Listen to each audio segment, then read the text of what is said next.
प्यारे बच्चों, स्वागत है आपका विस्फोट लर्निंग एकेडमी के इस नए वीडियो में। बच्चों, आज के इस वीडियो में हम आपकी कक्षा 10वीं विज्ञान से एकदम मोस्ट इंपॉर्टेंट टॉपिक जो कि हर साल परीक्षा में पूछा जाता है, मनुष्य के डाइजेस्टिव सिस्टम पाचन तंत्र का नामांकित चित्र बनाकर सचित्र वर्णन कीजिए। तो आज के इस टॉपिक को एकदम लॉजिक के साथ, एकदम सहज सरल और आसान भाषा में विद कंसेप्ट आज के इस डाउट को क्लियर करेंगे। चाहे यूपी बोर्ड हो, चाहे सीजी बोर्ड हो, चाहे एमपी बोर्ड हो, किसी भी बोर्ड में, हर बोर्ड में यह टॉपिक परीक्षा में जरूर से जरूर आता है। आज के इस टॉपिक को इतने बेहतरीन ढंग से समझेंगे कि एक एक डाउट आपका क्लियर हो जाएगा। तो आइए बिना देर किए वीडियो को शुरू करते हैं।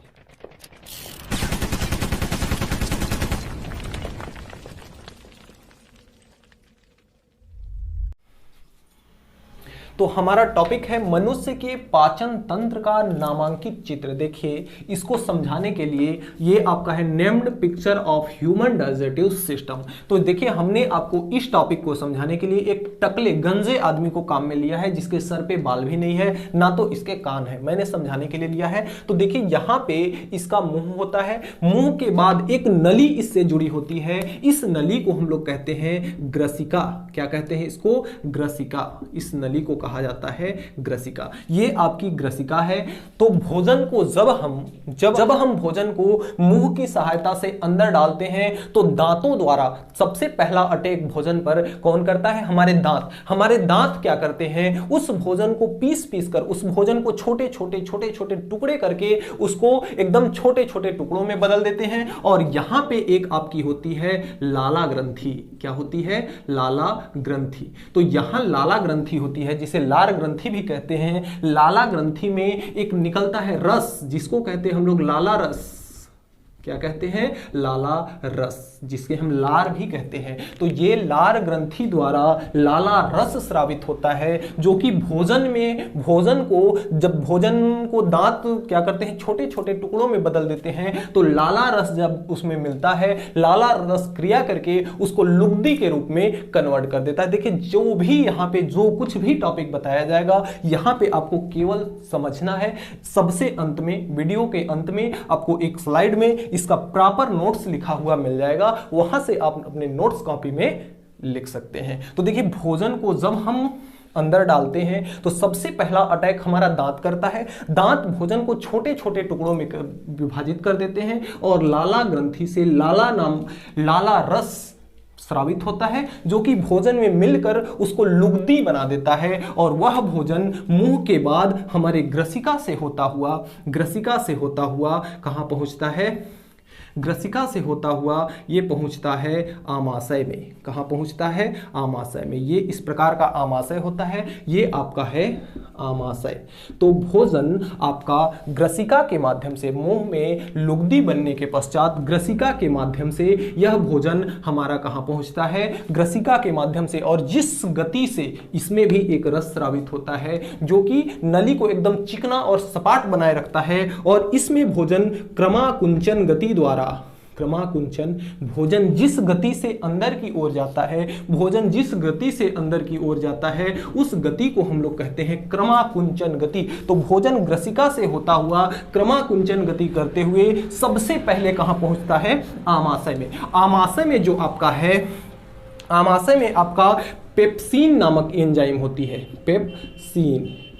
पेप्सिन नामक एंजाइम होता है। एंजाइम उत्प्रेरक, जैव उत्प्रेरक, इसे कहते हैं जैव उत्प्रेरक या उत्प्रेरक के बारे में हमने पहले कुछ वीडियो में चर्चा किया था कि उत्प्रेरक वे पदार्थ होते हैं जो कि अभिक्रिया में भाग नहीं लेते, किंतु अभिक्रिया के दर को बढ़ा देते हैं। उत्प्रेरक वह सुपरमैन होता है जो कि अभिक्रिया में भाग तो नहीं लेता, लेकिन अपनी उपस्थिति में अभिक्रिया के सांद्रता, अभिक्रिया के दर को, अभिक्रिया के वेग को बढ़ा देता है। तो वही उत्प्रेरक है यहाँ पेप्सिन अभिक्रिया में, भोजन के पाचन में, आमाशय के अंदर कोई इसका रोल नहीं होता, कोई भाग नहीं लेता, लेकिन पेप्सिन की उपस्थिति में आमाशय में किसका पाचन होता है? आमाशय में पेप्सिन की उपस्थिति में प्रोटीन का पाचन होता है। किसका पाचन होता है? प्रोटीन का। तो पेप्सिन की उपस्थिति में प्रोटीन का पाचन आमाशय में होता है। इसकी खास बात यह है कि ये आपका HCl हाइड्रोक्लोरिक अम्ल की ही उपस्थिति में पेप्सिन नामक एंजाइम आपका कार्य करता है। ये चीज ध्यान रखना है। देखिए इसमें जितने भी जैव उत्प्रेरक होते हैं, जितने भी उत्प्रेरक होते हैं, सबके नखरे अलग अलग होते हैं। वो कैसे? क्योंकि जो पेप्सिन नामक एंजाइम होता है वह उसको एक निश्चित है माध्यम चाहिए। कौन सा माध्यम? अम्लीय। अम्ल अगर रहेगा, हाइड्रोक्लोरिक अम्ल उपस्थित रहेगा इसमें, तभी जाकर के यह अभिक्रिया करेगा और प्रोटीन का पाचन कराएगा। तो आमाशय में प्रोटीन का पाचन होता है। पेप्सिन नामक एंजाइम हाइड्रोक्लोरिक अम्ल की उपस्थिति में भोजन में उपस्थित प्रोटीन का पाचन कराती है। प्रोटीन का पाचन कराने के पश्चात यहां पे देखिए ये आपका यहां पे फ्रेम चेक कर लेता हूं।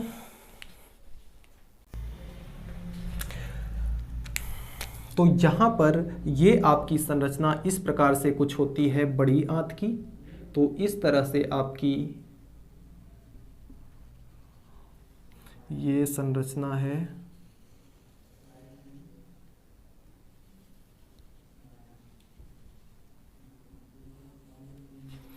तो ये देखिए संरचना आपकी है बड़ी आंत की। ये आपकी क्या है? बड़ी आंत।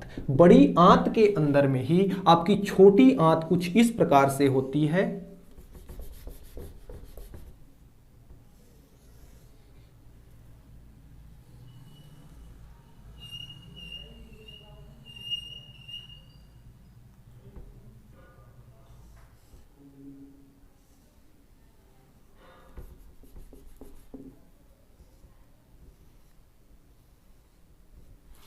तो देखिए बड़ी आंत के अंदर तो ये आपके चारों ओर बड़ी आंत है और बड़ी आंत के अंदर छोटी आंत रहती है। ये आपकी है छोटी आंत।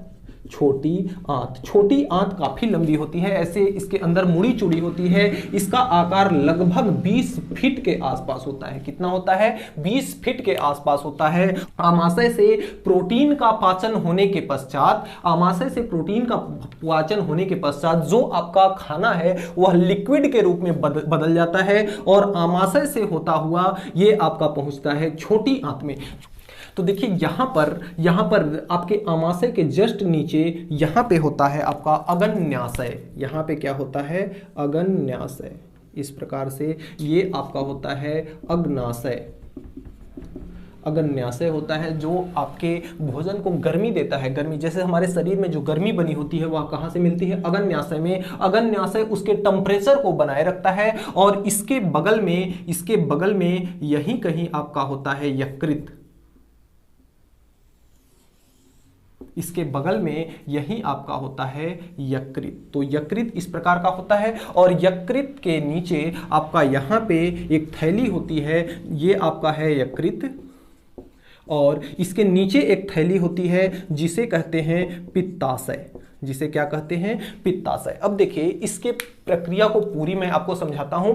सबसे पहले भोजन मुख से होता हुआ सबसे पहला अटैक मुख पे दांत करते हैं भोजन पे और भोजन को छोटे छोटे टुकड़ों में बदल देते हैं और लाला ग्रंथि द्वारा लाला रस स्रावित होता है जिसके माध्यम से भोजन लुगदी के रूप में बन जाता है और वह भोजन ग्रसिका के माध्यम से क्रमाकुंचन गति करता हुआ आमाशय में पहुंचता है और आमाशय में पेप्सिन नामक एंजाइम, पेप्सिन नामक उत्प्रेरक, जैव उत्प्रेरक उपस्थित होता है जिसका काम यह होता है। देखिए जैव उत्प्रेरक को हमने पहले भी परिभाषित कर चुका है कि जैव उत्प्रेरक या उत्प्रेरक वे पदार्थ, वे सुपरमैन होते हैं जो कि अभिक्रिया में कोई भाग नहीं लेते लेकिन अभिक्रिया में उपस्थित होकर अभिक्रिया के वेग को, अभिक्रिया के सांद्रता को बढ़ा देते हैं, अत्यंत हाई कर देते हैं। यानी वे अभिक्रिया में भाग नहीं लेते। जो अभिक्रिया 5 मिनट में होने की है, जो अभिक्रिया 5 मिनट में होने वाली है, इस उत्प्रेरक की उपस्थिति में वह अभिक्रिया 5 सेकंड में हो सकती है। तो उत्प्रेरक वे सुपरमैन होते हैं, जैव उत्प्रेरक या जैव एंजाइम वे सुपरमैन होते हैं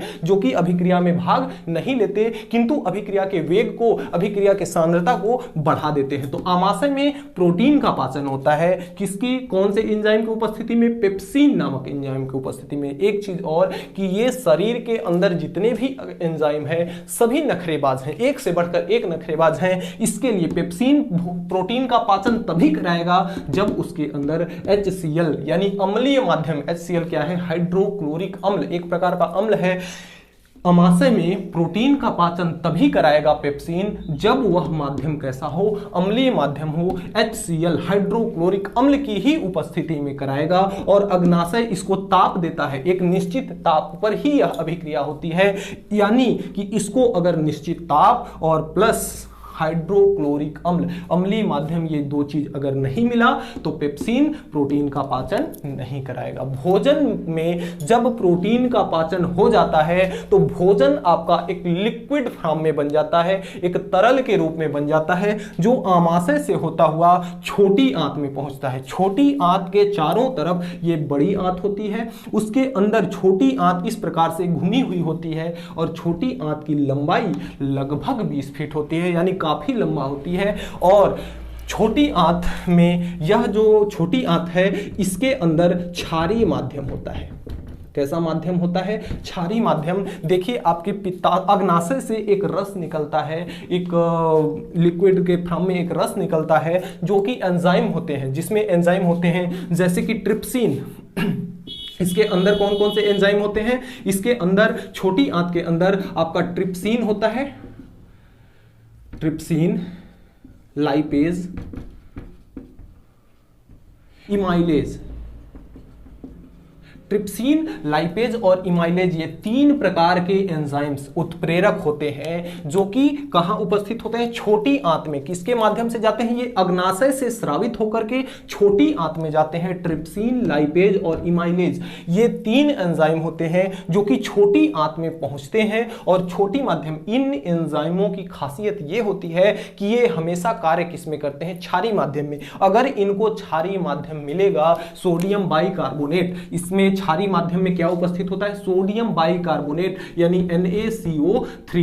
NaCO3 इसमें क्षारीय माध्यम उपस्थित होता है, जिसकी उपस्थिति में ट्रिप्सिन, लाइपेज और इमाइलेज द्वारा भोजन के बचे हुए मात्रा को, भोजन के बचे हुए मात्रा का पाचन कर लिया जाता है। जैसे कार्बोहाइड्रेट हो गया, वसा हो गया इत्यादि, विटामिन हो गया, इन सब का पाचन हमारे छोटी आंत में होता है, जो कि ट्रिप्सिन, लाइपेज और इमाइलेज नामक एंजाइम द्वारा क्षारीय माध्यम की उपस्थिति में कराया जाता है।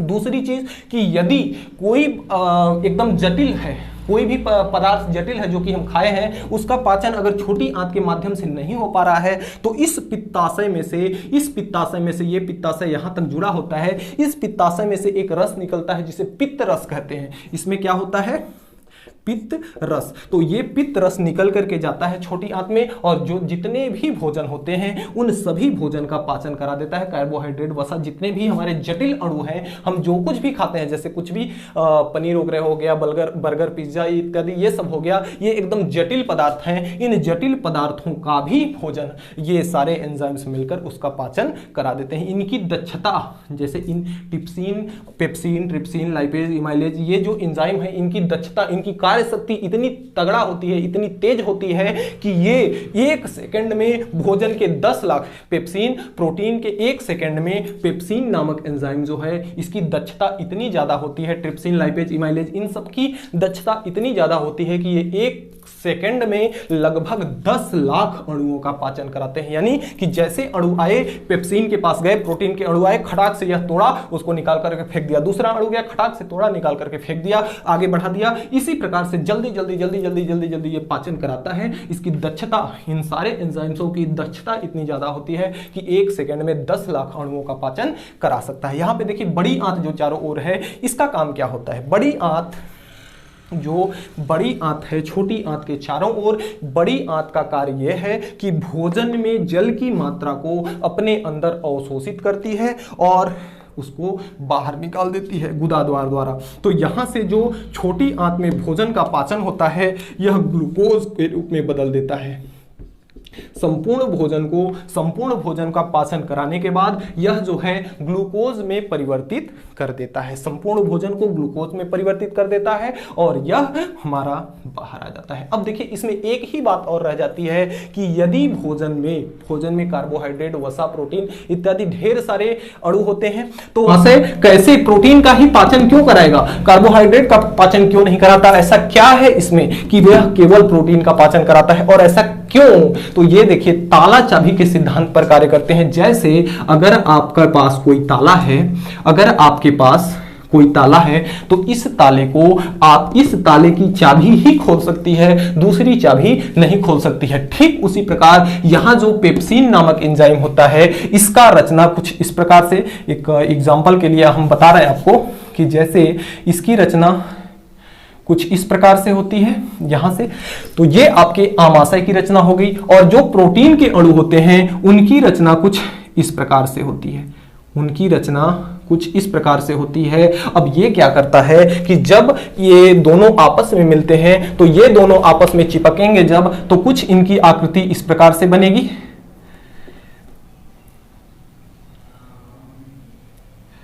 इनकी आकृति कुछ इस प्रकार से बन जाएगी। जैसे ही यह इसके साथ जुड़ेगा यह ट्रिप्सिन क्या करेगा, यह पेप्सिन क्या करेगा, उसको खटाक से कई भागों में तोड़ेगा और निकाल करके फेंक देगा। जैसे ही दूसरा अणु प्रोटीन के आगे इसके साथ चिपकेगा यह इसमें इस तरह का इसमें व्यवस्था होती है कि केवल इसी प्रकार का अणु, जैसे प्रोटीन का साइज ये है, ये आपका प्रोटीन है, ये आपका पेप्सिन है,